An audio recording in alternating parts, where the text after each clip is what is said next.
નમસ્કાર બાળકો, આશા રાખું છું કે તમે બધા એકદમ મજામાં હશો। આપણે જોઈએ છે કે અત્યારની જે પરિસ્થિતિ હોય દિવસે દિવસે વધારે બગડતી જાય છે, તો તમે જરૂરિયાત હશે તો જ બહાર નીકળતા હશો, એથી વધારે બહાર નહીં નીકળતા હો।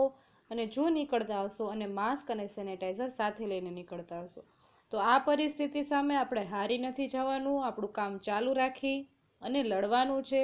અને આમ મને એવું થાય છે કે નહીં, બધા બાળકો મારી વાત માને છે અને વ્યવસ્થિત રીતે પોતાનું કામ કરતા હશે।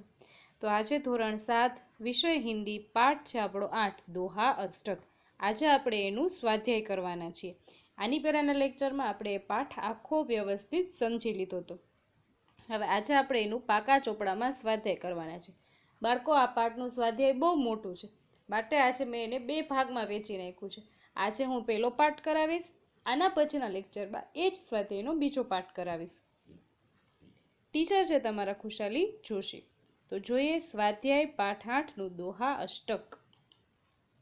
તો આ છે આપણો પાઠ 8 દોહા અષ્ટક। પહેલો પ્રશ્ન છે, સહી વિકલ્પ ચુનકર लिखिए। પહેલો વિકલ્પ છે કબીર કિસે બુરા બતાતે હૈ, તો એના જવાબમાં આવશે લાલચ। કબીર કિસે બુરા બતાતે હૈ, તો જવાબમાં આવશે લાલચ। किसका स्वभाव सूप जैसा होना चाहिए, साधु का। किसका स्वभाव सूप जैसा होना चाहिए, तो एना जवाबમાં શું આવશે સાધુ કા। સૂપ એટલે આપણે વાત થઈ હતી કે આપણે જે ટોમેટો સૂપ પી, સૂપની વાત નથી થતી। સૂપ એટલે શું થશે કે અનાજ ઝાટકવાનું જે સૂપડું હોય એને શું કહેવાય, સૂપ, કે જે અન્નના દાણા રાખી લે છે અને ફોતરા ફોતરા ઉડાડી દે છે। તો કિસકા સ્વભાવ સૂપ જૈસા હોના चाहिए, તો એના જવાબમાં આવશે સાધુ કા। લુહાર की धोकनी से लोहा क्या हो जाता है, तो एना जवाबમાં આવશે ભસ્મ। लुहार की धोकनी से लोहा क्या हो जाता है, तो भस्म। गरीब की क्या व्यर्थ नहीं जाती, तो एना जवाबમાં આવશે हाय। गरीब की क्या व्यर्थ नहीं जाती, तो एना जवाबમાં આવશે हाय। प्रेम का धागा न तोड़ने की सीख किसने दी है, तो एना जवाबમાં આવશે रहीम। प्रेम का धागा न तोड़ने की सीख किसने दी है, तो एना जवाबમાં આવશે रहीम। આપણો એ કાવ્ય, આપણું જે આપણો દોહા છે કે રહીમન ધાગા પ્રેમ કા મત તોડો ચટકાય, એટલે કે પ્રેમનો ધાગો કે જે બે વ્યક્તિ વચ્ચે સંબંધનો છે, બે પરિવાર વચ્ચેનો, એ ક્યારેય તૂટવો જોઈએ નહીં, એવી શીખ કોણ આપે છે, રહીમને। ફરીથી જોશું, કબીર કિસે બુરા બતાતે હૈ, તો એના જવાબમાં આવશે લાલચ। કિસકા સ્વભાવ સૂપ જૈસા હોના चाहिए, તો એના જવાબમાં આવશે સાધુ કા। લુહાર की धोकनी से क्या लोहा क्या हो जाता है, तो एना जवाबમાં આવશે ભસ્મ। गरीब की क्या व्यर्थ नहीं जाती, तो एना जवाबમાં આવશે हाय। छेल्लो विकल्प છે प्रेम का धागा न तोड़ने की सीख किसने दी है, तो એના જવાબમાં આવશે રહીમ। ત્યાર પછી આવશે रिक्त स्थानों की पूर्ति कीजिए, એટલે કે ખાલી જગ્યા પૂરો। साधु कैसा होना चाहिए, अथवा साधु ऐसा चाहिए जैसे सूप सुभाए, तो આપણું એ આખી પંક્તિ છે, साधु ऐसा चाहिए जैसे सूप सुभाए, तो એમાં કયો શબ્દ ઘટે છે, सूप, તો ખાલી જગ્યામાં શું લખશું, सूप। तुलसी इस संसार में भांति भांति के लोग, भांति भांति એટલે કે ઘણા પ્રકારના, મારે ભાંતિ ભાંતિ આખું એક ખાલી જગ્યામાં નથી સમાણો, તમે ખાલી જગ્યા એટલી મોટી કરજો કે તમારે બે શબ્દ સમાઈ જાય। साधु ऐसा चाहिए जैसे सूप सुभाए, तुलसी इस संसार में भांति भांति के लोग એટલે કે तरह तरहના પ્રકાર પ્રકારના લોગ। तुलसी हाय गरीब की कबहू न खाली जाए, આપણો દોહો છે, तुलसी हाय गरीब की कबहू न खाली जाए, मुंह ढोर के चाम से लोहा भस्म हो जाए, તો એમાં શું કયો શબ્દ ઘટે છે, હાય। હાય એટલે કે એની બદદુઆ। રહીમન ખાલી જગ્યા પ્રેમ કા મત તોડો ચટકાય, તો એના જવાબમાં શું આવશે ધાગા। રહીમન ધાગા પ્રેમ કા મત તોડો ચટકાય, टूटे से फिर ना जुड़े जुड़े गांठ पड़ जाए, તો એના જવાબમાં આવશે ધાગા। ત્યાર પછી કહી રહીમ ખાલી જગ્યા હિત સંપત્તિ સંજહી સુજાની, એના જવાબમાં શું આવશે પરકાજ। કહી રહીમ પરકાજ હિત સંપત્તિ સજની સુહાની, એટલે કે બીજા સજ્જન લોકો બીજાના ભલા માટે પોતાની સંપત્તિ એકઠી કરે છે, કોકને મદદરૂપ થવા માટે। પરકાજ એટલે કે બીજાના કામ માટે। सही वाक्यांश चुनकर लिखिए। पथिक को खजूर के फल नहीं मिलते क्योंकि वे बहुत ऊंचाई पर लगते हैं। पथिक को खजूर के फल क्यों नहीं मिलते, क्योंकि वे बहुत ऊंचाई पर लगते हैं। बड़ों से प्रभावित होकर हमें क्या नहीं करना चाहिए એ પ્રશ્ન પણ આવશે તમારે અને એ આપણો દોહો પણ છે। બડા હુઆ તો ના એ નહીં આવે, એમાં આપણો એમાં દોહો આવશે રહીમન દેખી બડેન કો લઘુ ન દીખીએ ડારી જહાં કામ આવે સુઈ કહાં કરે તલવારી। એ દોહામાંથી પ્રશ્ન છે કે બડે સે પ્રભાવિત કર છોટો કી ઉપેક્ષા નહીં કરની ચાહીએ। ઉપેક્ષાનો અર્થ થશે કે એની અવગણના ન કરવી જોઈએ। ફરીથી પથિક કો ખજૂર કે ફલ નહીં મિલતે क्योंकि वे बहुत ऊंचाई पर लगते हैं।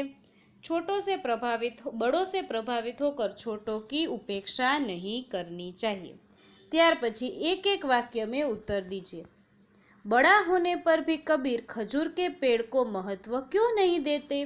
એટલે શું છે કે મોટું હોવા છતાં बड़ा होने पर भी कबीर खजूर के पेड़ को महत्व क्यों नहीं देते, એટલે કે મોટું હોવા છતાં જે કબીર છે એ ખજૂરના પેડને કેમ મહત્વ નથી આપતા। તો એના જવાબમાં આવશે બડા હોને પર ભી કબીર ખજૂર કે પેડ કો મહત્વ નહીં દેતે। તો એના જવાબમાં આવશે બડા હોને પર ભી કબીર ખજૂર કે પેડ કો મહત્વ નહીં દેતે। શું કામ, તો કે મોટું હોવા છતાં કબીર ખજૂરના પેડને મહત્વ નથી દેતા क्योंकि उससे पथिक એટલે કે યાત્રી को छाया नहीं मिलती और उसके फल बहुत ऊंचाई पर लगते हैं। અત્યારે તો આપણે ટ્રેન કાર કે એના માધ્યમથી એક જગ્યાએથી બીજી જગ્યાએ જઈએ છીએ। પહેલાના વખતમાં લોકો ચાલીને કે ગાડા માર્ગે એવી રીતે જતા। ત્યારે શું થતું કે રસ્તામાં બહુ તાપ લાગે તો તે કોઈ ઝાડની નીચે આરામ કરવા માટે બેસતા। હવે ખજૂરના જ ઝાડ હોય રસ્તામાં તો ખજૂરનું ઝાડ એટલું ઊંચું હોય ને એના પાંદડાનો પડછાયો પડતો બહુ ઓછો હોય એટલે એનાથી આપણને આરામ મળવાની શક્યતા બહુ ઓછી હોય। એટલે શું કે એને છાયા મળતી નથી અને એના ફળ એટલા ઊંચા હોય છે કે કોઈ વ્યક્તિને જો ભૂખ લાગી હોય તો પોતાની ભૂખ પણ સંતોષી શકતો નથી। બડા હોને પર भी कबीर खजूर के पेड़ को महत्व नहीं देते क्योंकि उससे पथिक को छाया नहीं मिलती और उसके फल बहुत ऊंचाई पर लगते हैं। ત્યાર પછી मक्खी को सिर धुनने की नौबत क्यों आती है। मक्खी को सिर धुनने की नौबत आती है क्योंकि वह गुड़ खाने की लालच में पड़ती है। આપણે જરા તો આપણો દોહો છે મક્ખી ગુड़ में गड़ी रहे पंख રહ્યો लिपटाए हाथ मले और सिर धुने लालच बुरी बलाय। એનો અર્થ શું થશે કે માખી જ્યારે ગોળ ઉપર બેઠી હોય છે ત્યારે એને ગોળનો ખાલી સ્વાદ લેવામાં બહુ મજા આવતી હોય છે, પછી વધારે લેવાની લાલચમાં એની અંદર પડી જાય છે અને પછી બહારે નીકળી શકતી નથી। એટલે જવાબમાં શું આવશે મક્ખી को सिर धुनने की नौबत आती है क्योंकि वह गोड़ खाने की लालच में पड़ती है। એ લાલચમાં પણ પડે છે અને ગોળમાં પણ પડે છે અને પછી એમાંથી નીકળી શકતી નથી। ફરીથી મક્ખી को सिर धुनने की नौबत क्यों आती है, તો એના જવાબમાં આવશે मक्खी को सिर धुनने की नौबत आती है क्योंकि वह गुड़ खाने के लालच में पड़ती है। ત્યાર પછીનો પ્રશ્ન गरीब की हाय से क्या होता है, तो એના જવાબમાં આવશે गरीब की हाय से उसे सताने वाले का सर्वनाश हो जाता है।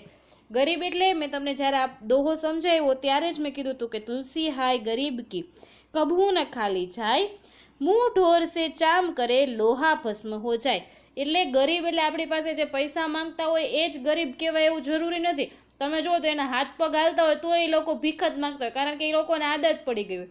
આમાં એ ગરીબની વાત છે કે જે એક ક્ષણ માટે લાચાર વ્યક્તિ છે, જેને તમારી મદદની જરૂર છે અને તમે કે કોઈ પણ વ્યક્તિ પોતાના થોડાક એવા ઈગો માટે કે થોડાક એવા ઓલા માટે એ વ્યક્તિની મદદ નથી કરતો, તો એ સમય માટે કે જે લાચાર વ્યક્તિ છે એની એને હેરાન કરવાવાળાનો સર્વનાશ કરે છે। ફરીથી જોશું गरीब की हाय से क्या होता है। गरीब की हाय से उसे सताने वालों का अथवा वाले का सर्वनाश होता है हो जाता है। ત્યાર પછીનો પ્રશ્ન तुलसीदास जी ने हिलमिल कर रहने के लिए किसका उदाहरण दिया है, तो આપણો દોહો છે तुलसी इस संसार में भांति भांति के लोग सबसे हिलमिल चाहिए नदी नाव संजोग। એટલે શું કીધું છે કે આપણે બધાની સાથે હળી મળીને રહેવું જોઈએ। જેવી રીતે નદીની અંદર નાવ એટલે કે तुलसीदास जी ने हिलमिल कर रहने के लिए नदी और नाव के संयोग का उदाहरण दिया है। ફરીથી જોશું तुलसीदास जी ने हिलमिल कर रहने के लिए किसका उदाहरण दिया है, तो એના જવાબમાં આવશે तुलसीदास जी ने हिलमिल कर रहने के लिए नदी और नाव के संयोग का उदाहरण दिया है। ત્યાર પછી प्रेम के धागे में गांठ कब पड़ जाती है? प्रेम के टूटे हुए धागे को फिर से जोड़ने में उसमें गांठ पड़ जाती है।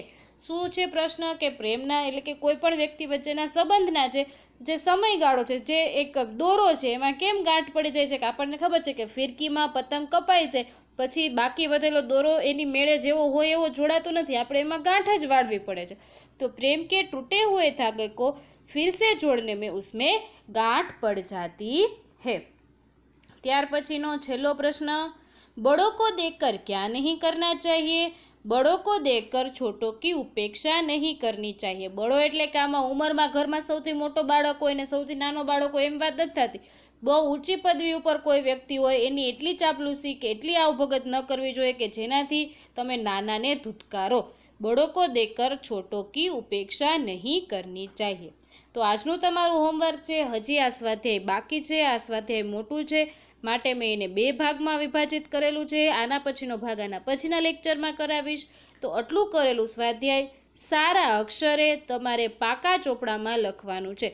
તમને બધાને ખ્યાલ જ હશે કે આવતા અઠવાડિયાથી એટલે કે 15 તારીખથી આપણી અઠવાડિક પરીક્ષા શરૂ થાય છે, જેમાં 18 તારીખે તમારું સંસ્કૃતનું પેપર છે અને એના પછી સૌથી છેલ્લું પેપર હિન્દીનું છે। છેલ્લું પેપર તમારું હિન્દીનું આવશે અને એનો તમને સિલેબસ પર મળી ગયો હશે। આના પછીના લેક્ચરથી આપણે લેખન વિભાગનો એટલે કે પાઠ વિભાગનો જે આપણો જે પાઠ્યપુસ્તક છે એનો બધો કોર્સ પૂરો થઈ જશે, એટલે હું એનું રિવિઝન કરાવવાનું શરૂ કરીશ। સાથે સાથે હવેથી આપણે આના પૂરા થઈ ગયા પછી વ્યાકરણ અને લેખન વિભાગ જ કરશું। તો હવે મળીશું આના પછીના લેક્ચરમાં, ત્યાં સુધી તમારું ધ્યાન રાખજો, આવજો।